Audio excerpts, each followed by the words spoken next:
The strange thing about the new Honda CB400 is that it doesn't try to impress you. That might sound like criticism at first, but the more I looked at it, the more I realized that's actually the point. Most motorcycles in 2026 are trying way too hard. Bigger screens, aggressive styling, complicated riding modes. But the CB400 quietly sticks to something Honda has been good at for decades: balance. And honestly, that surprised me. When I first compared it to middleweight bikes in the same category, I expected it to feel outdated. A 400cc naked bike sounds small on paper, but once I started thinking about how people actually ride day to day, the CB400 started making more sense. Most riders don't spend their time chasing top speed. They commute. They take short rides after work. They want something light, predictable, and easy to live with, and that's where this bike quietly shines. One thing I noticed right away is how Honda refuses to abandon the classic inline-four character that made the CB series famous. Most manufacturers move to parallel twins because they're cheaper and simpler. Honda didn't. That decision alone tells me something about who this bike is really for. If you've ever ridden a small inline-four, you know the feeling. The engine is smooth at low speeds, but when you rev it out, it suddenly wakes up. It's not aggressive like a supersport, but there's this playful personality hiding in the upper rev range. Most people miss this when they just look at horsepower numbers. They see a 400cc engine and assume it's slow.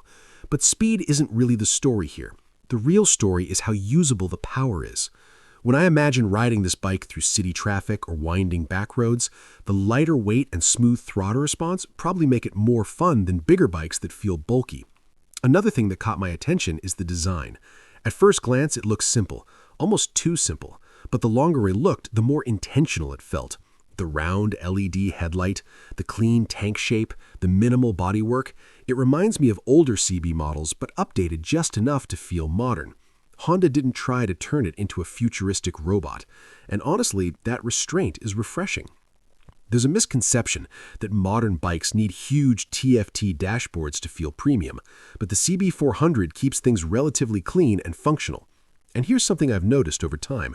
The simpler a bike is, the more often people actually ride it. When a motorcycle feels complicated, riders start treating it like a gadget instead of a machine. The CB400 feels like the opposite of that philosophy. It's the kind of bike you grab the key for without thinking too much about it. Another practical detail that stood out to me is the size. A lot of middleweight bikes are getting physically larger every year. Wider tanks, longer wheelbases, more aggressive ergonomics. That might look cool in photos, but in real life it can make everyday riding tiring. The CB400 stays compact. That makes a huge difference for newer riders or people who ride in crowded cities. Being able to easily put your feet down at a stoplight or filter through traffic isn't something reviewers talk about enough, but riders notice it immediately. What surprised me most, though, is who this bike might actually appeal to. At first, I thought it was just a beginner motorcycle, but the more I thought about it, the more I realized experienced riders might appreciate it even more. Because after riding bigger bikes for years, a lot of people start realizing something. Power isn't everything. Lightweight bikes can be more engaging. You can use the whole throttle. You can push the engine without instantly breaking speed limits. You feel connected to the machine instead of managing it. The CB400 seems designed around that idea. Not intimidating, not overpowered, just genuinely enjoyable. And there's something else that makes this bike interesting in 2026. While many manufacturers are racing toward electrification and complex tech packages, Honda quietly keeps refining motorcycles like this, machines that focus on reliability, mechanical feel, and everyday usability. That might sound boring in a marketing brochure, but in the real world, it's exactly what keeps riders loyal to the brand. I also can't ignore Honda's reputation here. When they build a bike in the CB lineup, durability is almost always part of the DNA.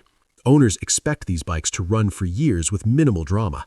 That trust matters more than flashy specs. And maybe that's the real personality of the CB400. It doesn't try to dominate headlines. It doesn't chase extreme performance numbers. Instead, it focuses on the kind of riding people actually do. Short rides, daily commutes, weekend escapes. The more I think about it, the CB400 feels like a motorcycle designed by engineers who genuinely ride, not just marketers designing spec sheets.